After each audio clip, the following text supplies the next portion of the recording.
Telangana rising 2047 పై మంత్రులు ఉన్నతాధికారులతో సమీక్ష తర్వాత ముఖ్యమంత్రి రేవంత్ మీడియాతో మాట్లాడుతున్నారు. లైవ్ ద్వారా చూస్తున్నారు. సందర్భంలో మీకు అందరికీ ఈ ప్రభుత్వం సజావుగా నడవడానికి, ఈ ప్రభుత్వం సంక్షేమము అభివృద్ధి కార్యక్రమాలను ముందుకు తీసుకెళ్లడానికి సహకరించినందుకు మనస్ఫూర్తిగా తెలంగాణ రాష్ట్ర ముఖ్యమంత్రిగా మీకు అందరికీ కృతజ్ఞతలు తెలియజేస్తున్నాను.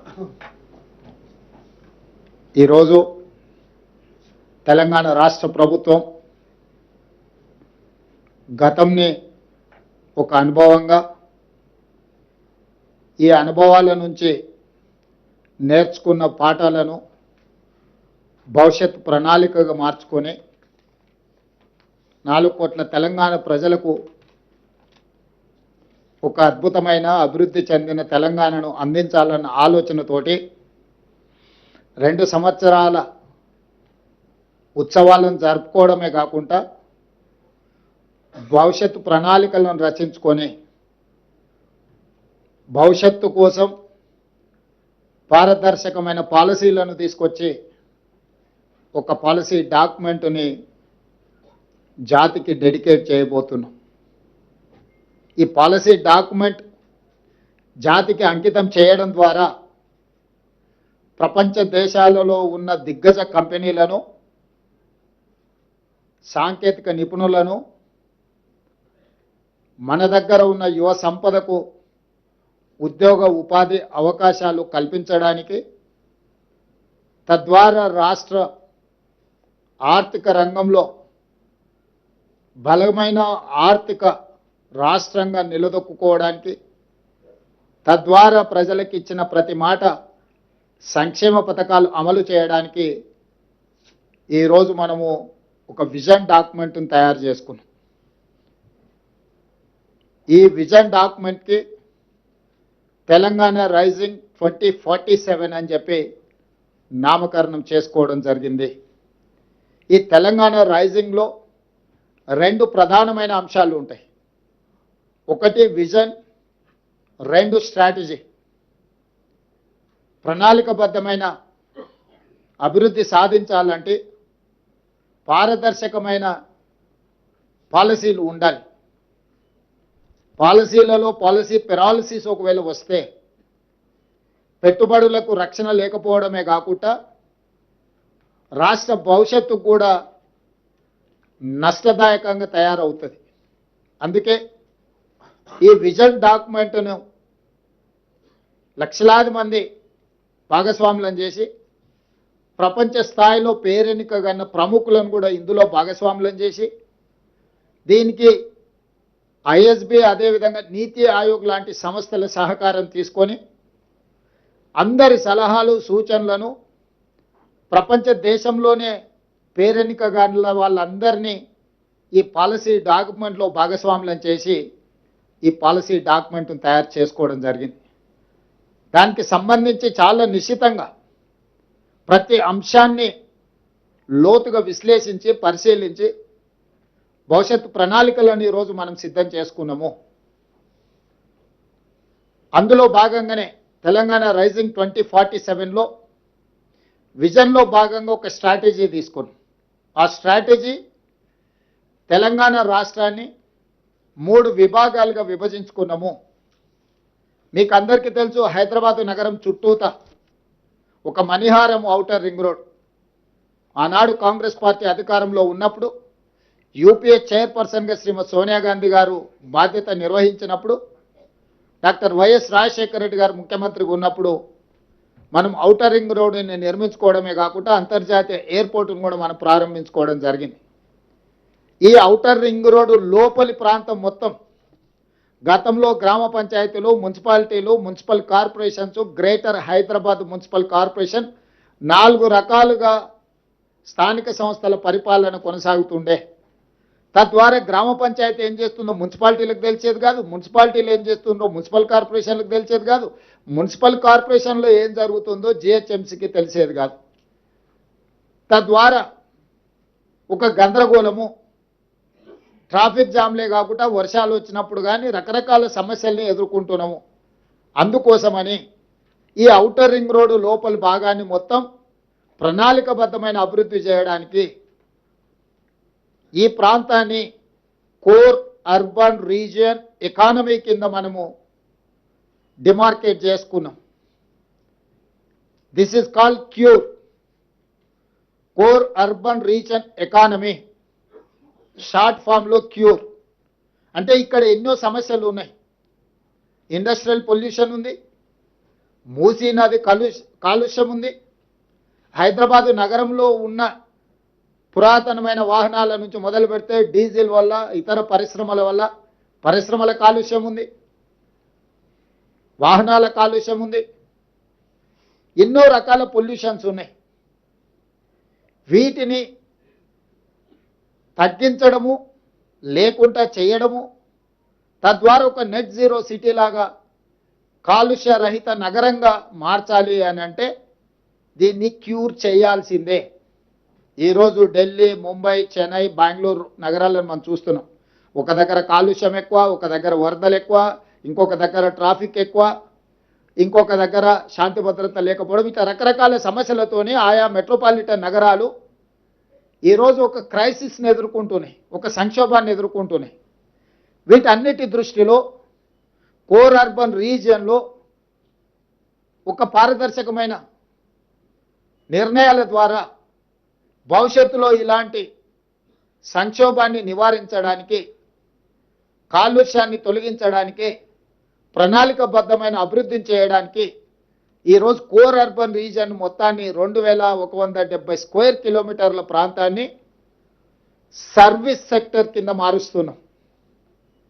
ఈ ప్రాంతంలో ఉండే జీసీసీలు కావచ్చు, ఐటీ కంపెనీలు కావచ్చు, ఇతర ప్రభుత్వ రంగ సంస్థలు కావచ్చు, ప్రైవేట్ రంగ సంస్థలు కావచ్చు, కాలుష్యాన్ని వెదజల్లే పరిశ్రమలన్నిటిని కూడా బయటికి తరలించడం ద్వారా, చెరువులను, కుంటలను, నాలాలను ప్రక్షాళన చేయడం ద్వారా, అత్యధిక వర్షం వచ్చినప్పుడు రోడ్ల మీద, కాలనీలలో నీటి వరదల సమస్యల్ని తగ్గించడానికి ఈ కోర్ అర్బన్ రీజియన్ని ఒక యూనిట్గా ట్రీట్ చేస్తున్నాం. దీంట్లో అభివృద్ధిలో భాగంగా మెట్రో రైలు విస్తరణ కావచ్చు, మూసీ రివర్ డెవలప్మెంట్ కావచ్చు, ఫ్లైఓవర్స్ కావచ్చు, రోడ్ల విస్తరణ కావచ్చు, కాలుష్య పరిశ్రమలను తొలగించడం కావచ్చు, ఇట్లా అన్ని రకాల అంశాలను ఆ కోర్ అర్బన్ రీజియన్ ఎకానమీలో అభివృద్ధిలో భాగంగా అక్కడ డిఫైన్ చేసి కోర్ అర్బన్ రీజియన్ని మనము ఈరోజు ఒక ప్రణాళిక తయారు చేస్తున్నాం.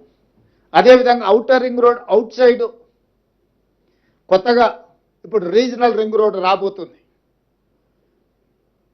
సూత్రప్రాయంగా కేంద్ర ప్రభుత్వం ఆమోదించింది. రీజనల్ రింగ్ రోడ్డును మనం ఈరోజు ప్రకటించుకున్నాము. ఔటర్ రింగ్ రోడ్డు 162 కిలోమీటర్లు ఉంటే నగరం చుట్టూతా ఒక అభివృద్ధి వలయంగా, రీజనల్ రింగ్ రోడ్డు దాదాపుగా ఒక 360 కిలోమీటర్లతోని రెండవ మణిహారాన్ని తెలంగాణకు మనం ఈరోజు తయారు చేసుకుంటున్నాం. దీన్ని పెరి అర్బన్ రీజన్ ఎకానమీ కింద ఈరోజు మన పాలసీలో మనం తెచ్చుకోబోతున్నాం. పెరి అర్బన్ రీజన్ ఎకానమీ అంటే ప్యూర్. ఈ ప్రాంతంలో మ్యానుఫ్యాక్చరింగ్ జోన్, ఈ ప్రాంతంలో భారత్ ఫ్యూచర్ సిటీ ఉండొచ్చు, చందన్వెల్లి, సీతారాంపూర్ ఫార్మా కంపెనీల ఐటీ సెజ్లు ఉండొచ్చు, రేడియల్ రోడ్స్ ఉండొచ్చు, మెట్రో విస్తరణ ఉండొచ్చు, ఇతర రాష్ట్రాల నుంచి, ఇతర దేశాల నుంచి రావడానికి అవసరమైన ప్రణాళికల్ని ఈరోజు ఈ పెరి అర్బన్ రీజియన్ ఎకానమీలో భాగస్వామ్యం చేస్తున్నాము. దీన్ని షార్ట్ ఫామ్లో ప్యూర్ అని మనం పిలుచుకోదలుచుకున్నాం. ఈ ప్యూర్కి Bengaluru to Hyderabad, Hyderabad to Amaravati, Amaravati to Chennai greenfield హైవేలతో పాటు బుల్లెట్ ట్రైన్లు కూడా ఈరోజు మనం కేంద్ర ప్రభుత్వాన్ని సూత్రప్రాయంగా ఒప్పింపజేయడం జరిగింది. దీంతో దూరము తగ్గుతుంది. డెడికేటెడ్ గ్రీన్ఫీల్డ్ హైవే, ఎక్స్ప్రెస్ హైవేలు వేయడం ద్వారా, బుల్లెట్ ట్రైన్ ద్వారా రవాణా సులభతరం చేస్తున్నాం. భారతదేశంలో సముద్రపు ఒడ్డు లేని రాష్ట్రం తెలంగాణ రాష్ట్రం. ఒకప్పుడు నిజాం ప్రభుత్వంలో మచిలీపట్నం పోర్టు కూడా మన దగ్గర ఉండేది, నిజాం రాజ్యం ఉన్నప్పుడు. ఈరోజు మనం మచిలీపట్నం పోర్టుకు కూడా ఈరోజు కనెక్టివిటీ డెవలప్ చేస్తున్నాం. తద్వారా ఈ మ్యానుఫ్యాక్చరింగ్ జోన్లో సొంత దేశాలే కాకుండా విదేశాల నుంచి కూడా పెట్టుబడులను ఆకర్షించడం ద్వారా ఈరోజు అభివృద్ధి ప్రణాళికలు సిద్ధం చేస్తున్నాము. ఇవాళ తెలంగాణ రాష్ట్రంలో ఒకే ఒక ఎయిర్పోర్ట్ ఉంది. ఇంకా ఎయిర్పోర్ట్లు రావాల్సిన అవసరం ఉంది, పారిశ్రామికవేత్తలు అడుగుతున్నారు. అందుకే వరంగల్లో ఒక అంతర్జాతీయ స్థాయి ఎయిర్పోర్టు నిర్మిస్తున్నాం, ఆదిలాబాద్లో ఎయిర్పోర్ట్ నిర్మించాలనుకుంటున్నాం, భద్రాద్రి కొత్తగూడెంలో ఎయిర్పోర్ట్ నిర్మించాలనుకుంటున్నాం, రామగుండంలో ఇంకొక ఎయిర్పోర్ట్. అంటే రాబోయే రోజుల్లో తెలంగాణ రాష్ట్రానికి అదనంగా 4 కొత్తగా ఎయిర్పోర్టులు మనం తెస్తున్నాము. ఏ రాష్ట్రమైన అభివృద్ధి చెందాలి అంటే ఆ రాష్ట్రానికి సులభతరమైన రవాణా వెసులుబాటు ఉండాలి. దానికోసం ఇతర రాష్ట్రాల నుంచి గ్రీన్ఫీల్డ్ ఎక్స్ప్రెస్ హైవేలు నిర్మిస్తున్నాం, ఇతర రాష్ట్రాల నుంచి బుల్లెట్ ట్రైన్లను నిర్మిస్తున్నాం, ఇతర దేశాల నుంచి ఉత్పత్తి చేసిన వస్తువులను తెచ్చుకోవాలన్నా, మన రాష్ట్రంలో ఉత్పత్తి చేసిన వస్తువులను ఇతర దేశాలకు తరలించాలన్నా సముద్రం ఉండాలి. కార్ల పరిశ్రమ రావాలంటే, తయారు చేసిన కార్లు ఇతర దేశాలకు తరలించాలంటే సముద్రం ద్వారానే తరలించగలరు. మనకు ఆ సముద్రము లేకపోవడం వల్ల ఈరోజు మనము హైదరాబాద్ నుంచి మచిలీపట్నానికి dedicated greenfield express highway Andhra Pradesh ముఖ్యమంత్రి గారితో మాట్లాడడం జరిగింది, దేశ ప్రధానమంత్రి గారితో మాట్లాడడం జరిగింది. ప్రాథమికంగా మేము అందరం కూడా ఒక ఆలోచనకు, ఒక అంగీకారానికి వచ్చినాం. Highway connectivity, port connectivity, airports connectivity ద్వారా ఈ పెరి అర్బన్లో వచ్చే మ్యానుఫ్యాక్చరింగ్ జోన్లో పరిశ్రమలను ఆకర్షించడమే కాకుండా పెట్టుబడులను తీసుకొచ్చి ఈ పెట్టుబడుల ద్వారా, పరిశ్రమల ద్వారా నిరుద్యోగ యువకులకు ఉద్యోగ ఉపాధి అవకాశాలు కల్పించి తెలంగాణ రాష్ట్ర ఆర్థిక వ్యవస్థను ఒక బలమైన వ్యవస్థగా తీర్చిదిద్దడానికి ఈరోజు పెరి అర్బన్ రీజన్ ఎకానమీని మనం ప్రణాళికబద్ధంగా చేసుకున్నాం. ఇక మూడవది regional ring road outside Telangana border, rural agricultural reason economy. అంటే ఏ రాష్ట్రంలో, ఏ దేశంలో కూడా వ్యవసాయ ఆధారిత ప్రణాళికలు చాలా తక్కువగా ఉన్నాయి. గతంలో ఏ విజన్, ఏ పాలసీ డాక్యుమెంట్ చేసినా అర్బన్ బేస్డ్ పాలసీ తీసుకొచ్చేది. ఇప్పుడు మేము వ్యవసాయాన్ని, గ్రామీణ ప్రాంతాలను, వ్యవసాయ ఆధారిత ఉత్పత్తులను నిర్లక్ష్యం చేయదలుచుకోలేదు.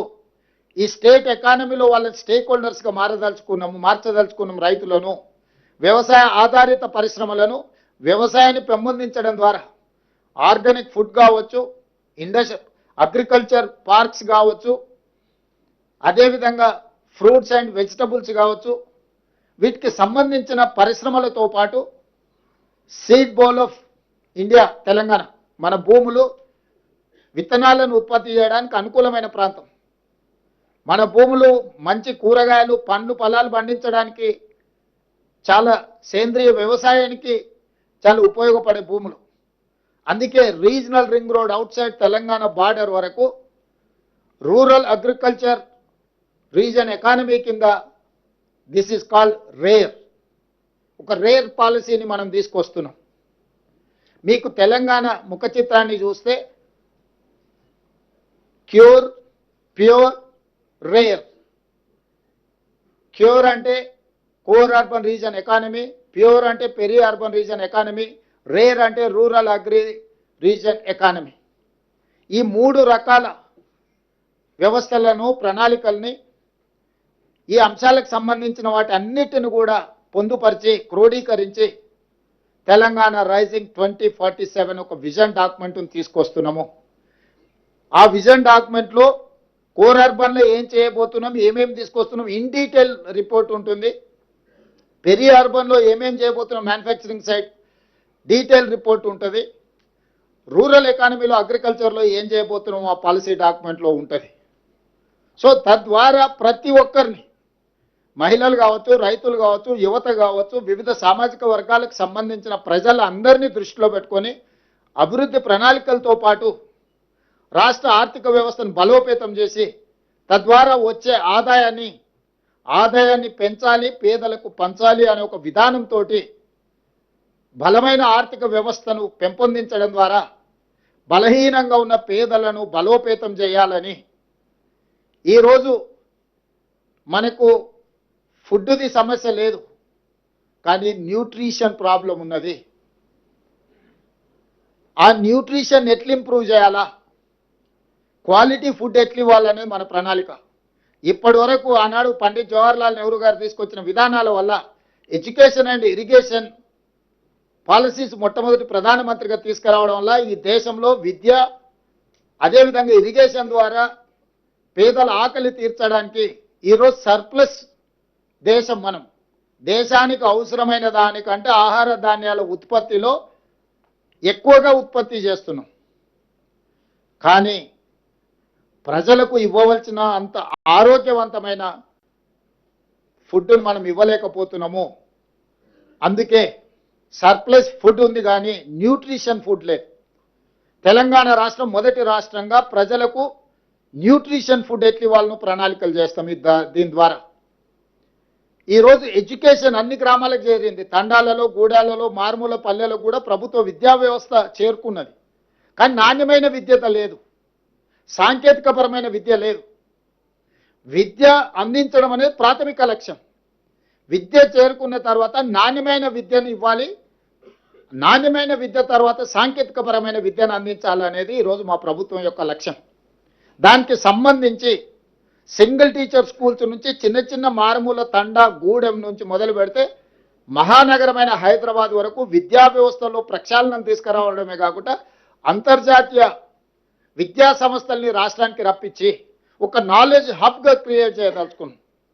నాలెడ్జ్ హబ్గా క్రియేట్ అయితే ఆటోమేటిక్గా పెట్టుబడులు వస్తాయి. సాంకేతిక నిపుణులు, సైంటిస్టులు ఇక్కడ అందుబాటులో ఉన్నారనుకోండి, ఆటోమేటిక్గా పరిశ్రమలు ఈ రాష్ట్రానికి రావాల్సిన పరిస్థితి వస్తుంది.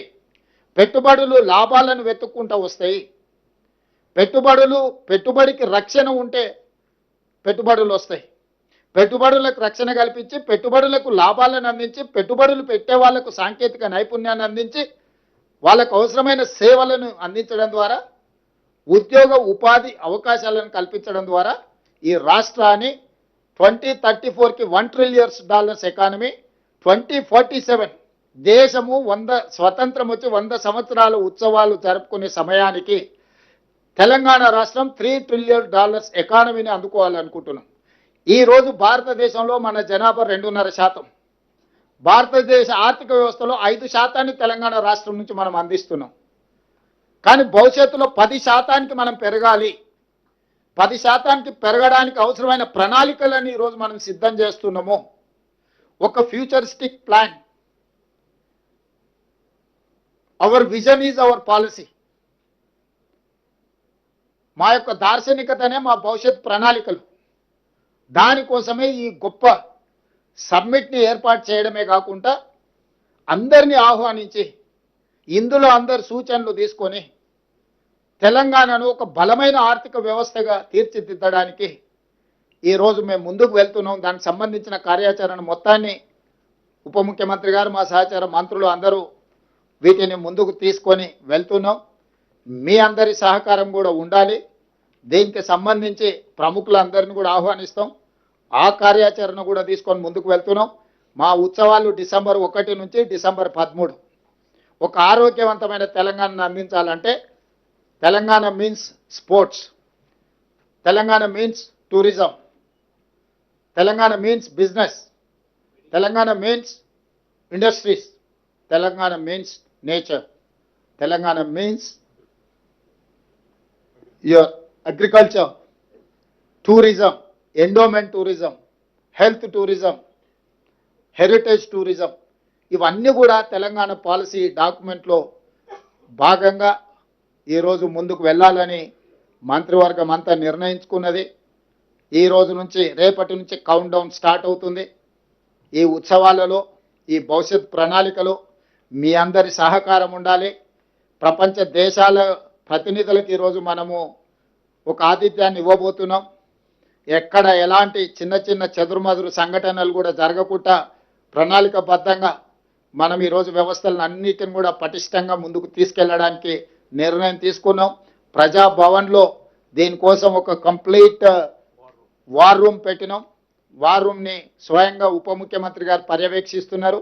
అధికారులతో పాటు ఐఎస్బికి సంబంధించిన వాళ్ళు, నీతి ఆయోగ్కి సంబంధించిన వాళ్ళందరూ కూడా ఇందులో భాగస్వాములు ఉన్నారు. ఈరోజు నేను ఒకటే మాట చెప్పదలుచుకున్నా. మాకు role model China, Japan, Germany, South Korea and Singapore.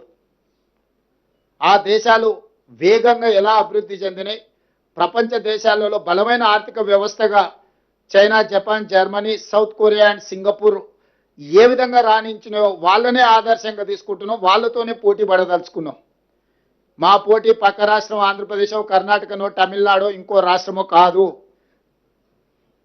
మా పోటీ అభివృద్ధి చెందిన దేశాలే. China, Japan, German, Singapore, South కొరియాతో మేము పోటీ పడదలుచుకున్నాము. వాళ్ళనే ఆదర్శంగా తీసుకుంటున్నాం, వాళ్ళతోనే పోటీ పడదలుచుకున్నాం. ఆయా దేశాల నుంచి కూడా పెట్టుబడులను ఆకర్షించదలుచుకున్నాము. మేము తెలంగాణలో పెట్టుబడులు పెట్టకపోతే భవిష్యత్తులో ఏదో కోల్పోతామని ఆ దేశాల్లో ఉండే బడా పారిశ్రామికవేత్తలను, పెద్ద పెద్ద పరిశ్రమలను కూడా ఆకర్షించి తెలంగాణకి తీసుకురాబోతున్నాము. దానికి మీ అందరి సహకారం ఉండాలి. ఒక పాజిటివ్ అప్రోచ్తో మనందరం కలిసి భవిష్యత్తు ప్రణాళికకు, ఈ తెలంగాణ రైజింగ్ 2047 పాలసీ డాక్యుమెంట్కు మీ అందరి సహకారం ఉండాల్సిందిగా ఆశిస్తూ మీ అందరి దగ్గర సెలవు తీసుకుంటున్నాను.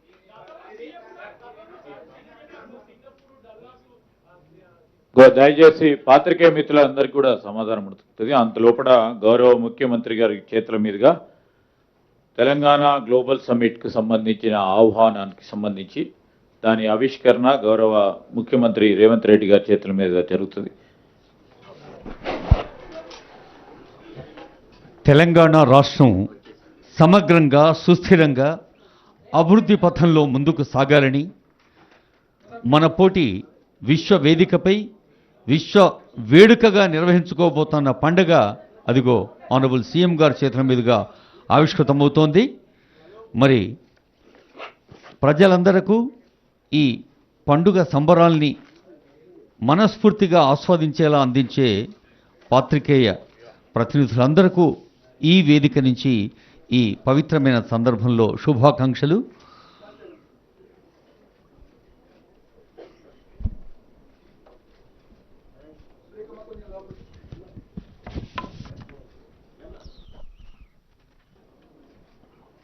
డాక్టర్ బిఆర్ అంబేద్కర్ తెలంగాణ సచివాలయం వేదికగా గౌరవనీయులైన ముఖ్యమంత్రి గారు ఇప్పుడు ఈ పత్రికా సమావేశంలో ప్రజలందరికీ ఆహ్వానం అందిస్తున్న శుభతరుణం ఇది. Telangana rising global summit December 8, 9, 2025. వేదిక భారత్ ఫ్యూచర్ సిటీ. ఆ పేరులో తీరులో మన రాష్ట్రాన్ని జాతీయ స్థాయిలో ముందుంచడం, అంతర్జాతీయ స్థాయి ప్రమాణాలు అందించటం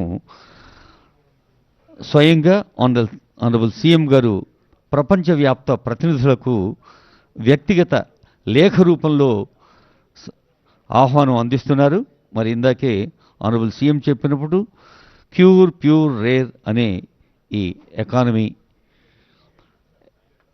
ఆర్థిక వికాసం ప్రజలందరి కోసం, ప్రజాపాలన ప్రభుత్వం ప్రజల కోసం అని నిరూపిస్తూ మరి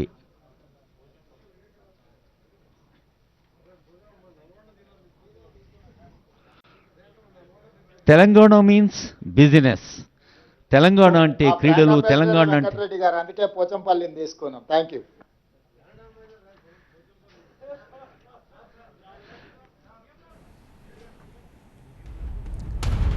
తెలంగాణ గ్లోబల్ సమ్మిట్ పై ముఖ్యమంత్రి సమీక్ష చేసిన అనంతరం మీడియాతో మాట్లాడారు.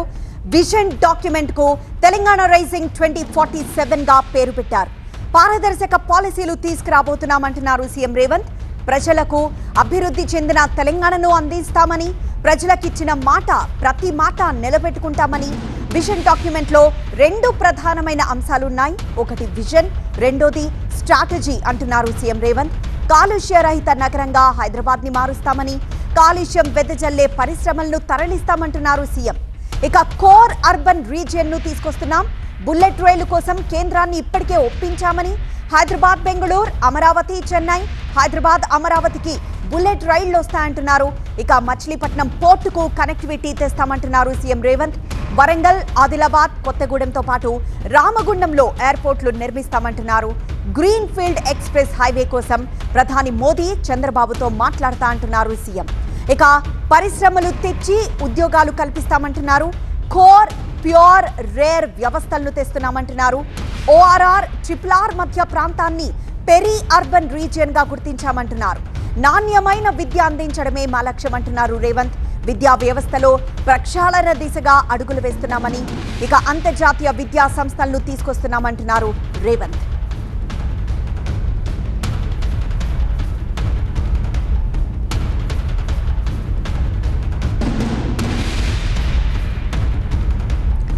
తెలంగాణ రైజింగ్ 2047 పాలసీ డాక్యుమెంట్ రూపకల్పన దిశగా రాష్ట్ర ప్రభుత్వం కసరత్తు చేస్తోంది.